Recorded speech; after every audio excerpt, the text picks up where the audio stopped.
សូមស្វាគមន៍មកកាន់កោ single ថ្ងៃនេះខ្ញុំនឹងនាំអ្នកទាំងអស់គ្នាសិក្សាអំពី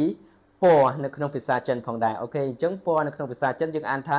យានសអូខេអញ្ចឹងយានសមានន័យថាពណ៌អូខេយានសសយានសពណ៌អូខេ红色ហអងហងស红色ពណ៌ក្រហម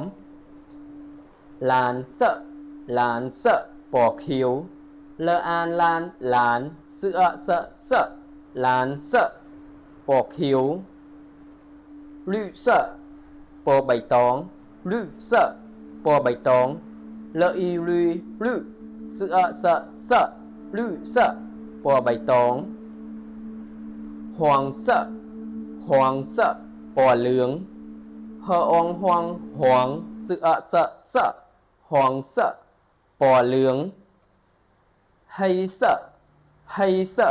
ពណ៌ខ្មៅហអីហស黑色ពណ៌ខ្មៅ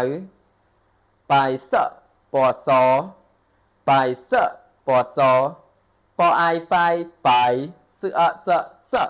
បាយសពណ៌សអូខេអញ្ចឹងមកចាប់ផ្ដើមអានជាមួយនឹងខ្ញុំទាំងអស់គ្នាហុងសពណ៌ក្រហមហុងសពណ៌ក្រហមឡានសពណ៌ខៀវឡានសពណ៌ខៀវ绿色ពណ៌បៃតង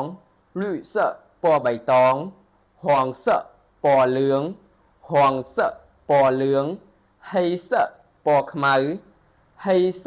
ពណ៌ខ្មៅបាយសពណ៌សបាយសពណ៌សអូខេអញ្ចឹងមេរៀនរបស់យើងនៅថ្ងៃនេះបានដល់ទីបញ្ចប់ជួបគ្នានៅវីដេអូជាបន្តបាយបាយ